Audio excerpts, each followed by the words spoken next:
Denis Lazavic mengalahkan Grandmaster kuat asal Cina, Lu Shanlei, hanya dalam 16 langkah.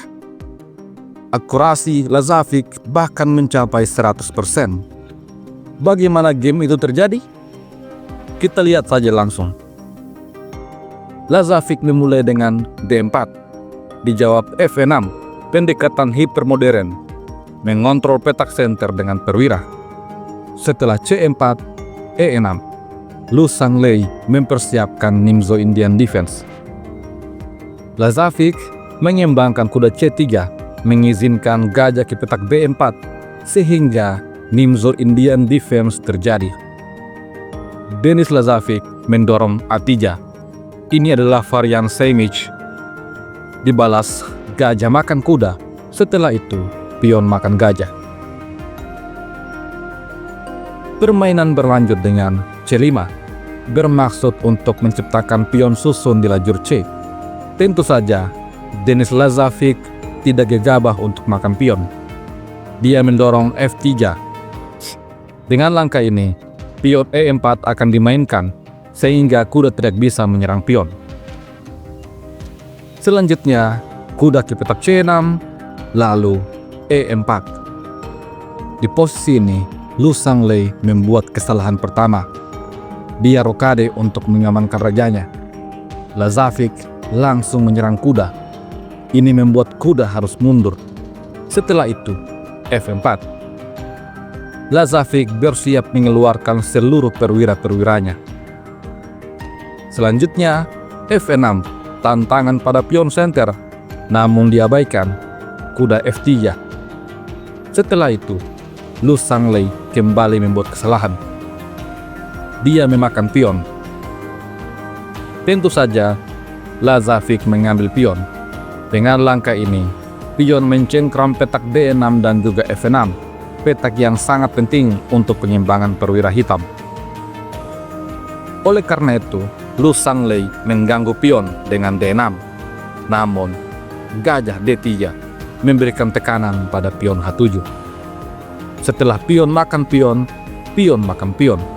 Lalu, menteri C7 memberikan tekanan pada pion E. Denis Lazavic di posisi ini menjaga pionnya. Lu Shanlei rupanya sangat bersemangat. Dia memainkan teknik pertukaran pengorbanan benteng makan kuda. Akibat langkah ini, putih semakin unggul. Lazavic mengambil benteng dengan menteri. Setelah itu, kuda makan pion. Ancaman pada menteri dan juga gajah. Namun di posisi ini, Denis Lazavic memiliki sebuah langkah yang sangat brilian. Gajah makan pion, skak. Dan sampai di posisi ini, Lu Shanlei akhirnya menyerah.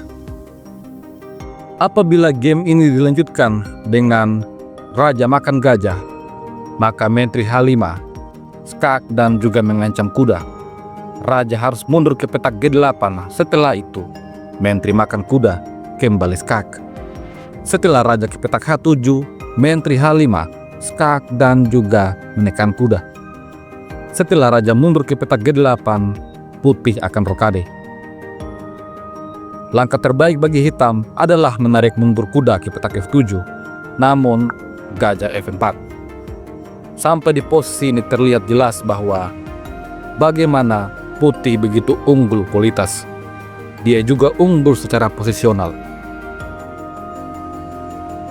Bagaimana jika di posisi ini raja menyingkir ke petak H8?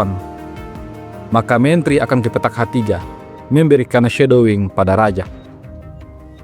Setelah kuda ke petak F6, bermaksud untuk menyerang gajah, maka putih akan rokade. Apabila di posisi ini hitam nekat untuk makan gajah, maka benteng F8, skakmat. Dan apabila langkah terbaik dimainkan, kuda E ke petak G4, maka ada balasan gajah ke petak F5, open skak. Setelah raja lari, gajah makan kuda. Dan kalaupun kuda makan gajah, menteri makan kuda. Hitam kalah satu perwira.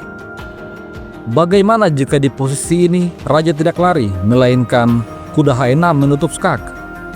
Maka ada balasan gajah makan kuda. Jika pion makan gajah petak terang, maka gajah F4, skak ster, putih menang dengan sangat mudah. Bagaimana jika pion makan gajah petak gelap? Maka ada balasan menteri makan pion, skak dan juga mengancam kuda.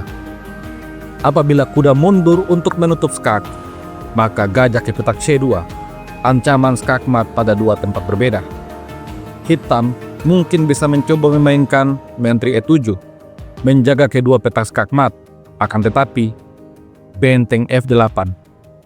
Menteri harus makan benteng, setelah itu menteri makan kuda, dan skakmat pun tidak akan terhindarkan.